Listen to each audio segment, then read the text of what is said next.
Dankie vir elke keer wat jy ingeskakel het. Hierdie is die laaste een vir die jaar en dan vat ek 'n breek en dan volgende jaar begin ons weer met Spirit and Life. En ek het die laaste 2 weke met jou gepraat oor jy kan Satan weerstaan. God wil hê jy moet Satan weerstaan. Dis geweldig belangrik. Nou hoor wat sê Jakobus 5. Nou ons weet ons moet die duiwel weerstaan, maar hoe? So hoor wat sê Jakobus, as daar iemand is van julle wat siek is, moet hy die ouderlinge van die gemeente laat kom, en hulle moet vir hom bid, en hom met olie salf onder aanroeping van die naam van die Here. Nou, hoekom moet die sieke dit doen? Die oomblik as die sieke dit doen, dan vertrou hy het geloof, hy soek na die Here. En as hulle gelowig bid, sal dit vir die sieke genesing bring, die Here sal hom gesond maak. As hy gesondig het, sal dit hom vergewe word. En luister baie mooi, dat God wil die fisiese, iets vir jou in die fisiese doen. Hy wil jou help, hy wil jou losmaak, hy wil jou genees. Maar God wil ook iets in die gees doen.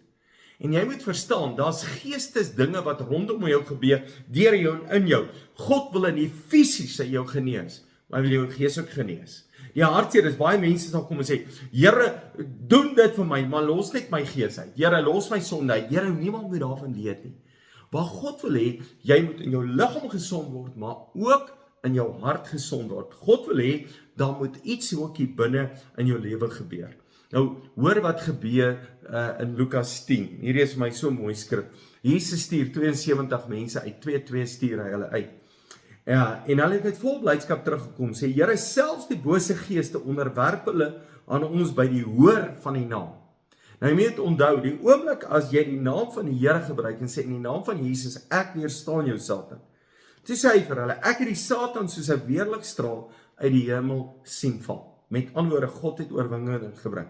Kyk, ek het aan julle die mag gegee om op slange en skorpioene te trap en om my vyand met al sy geweld te oorwin, sonder dat iets julle enige leed aan doen. So, God het ons gesag gegee om op Satan te kan trap. Die hartseer is, dat die duiwel op baie mense trap. Waar jy moet opstaan en sê, ek gaan op Satan trap. God het jou gesag gegee, skorpioene en slange te trap. Nou wil ek iets duidelik sê. As jy kaalvoet is, aan die ander woorde, jy's nie geklee met Christus nie. Jy bely nie Christus nie. Jy is nie geïdentifiseer met Christus nie. Jy sê verselwig met Christus nie. Pas op vir die duiwel. Bly weg van hom af. Moenie niks doen nie. Moenie op 'n skorpioen trap nie. Hy gaan vir jou seermaak. Maar as ek 'n skoen aan het, as ek geklee is met Christus, dan sê die Here, ek het jou gesag gegee. Trap op Satan. En ek wil hê, jy moet 'n slag kom en sê, ek trap op Satan. Dis genoeg dat die duiwel op jou trap. En die grootste fout wat ons maak, ons kom en sê, ja nee, elke huis het maar sy kruis. As jy dit sê, dan aanvaar jy die duiwel se werke in jou lewe. Jy aanvaar wat die duiwel doen in jou lewe. Jy aanvaar sommer die moeilikheid in jou lewe. Waar stop daarmee? En sê, luister, ek gaan Satan weerstaan. Ek gaan op hom trap, want God het jou gesag gegee om hom te trap en dit nie toe te laat nie. En sê, ek laat dit nie toe nie. Want wat doen ek? Ek buig voor Jesus. Ek onderwerp my aan die Here, ek weerstaan die duiwel en hy sal van my wegvlug. Ek word gelei deur God. Ek word gelei deur dit wat die Here sê. Ek onderwerp my, ek doen wat God sê. Ek word geïdentifiseer met Christus. Ek's kind van die Here. En jy moet verstaan, daar's krag in die naam van Jesus, maar alleenlik as ek gekonnekt is aan 'n persoon, aan hierdie persoon Jesus, hierdie seun van God, God wat Jesus is, wat kom en sê, ek staan by jou, ek het jou meer so oorwinnaar gemaak. En jy moet verstaan vanmôre, jy kan nie die duiwel weerstaan in jou eie werk en jy kan dit nie doen in jou eie krag nie. Jy het God nodig. Jy het Jesus nodig en daarom kom staan ek onder hom, daarom roep ek na die Here en sê, Here, in die dag van nood, roep ek na U dat U my red. En dan sê die Here, ek jou gesag gegee om op die duiwel te trap. En ek wil jou vra, dat jy in jou lewe sal kom op 'n plek en nee sê vir die duiwel.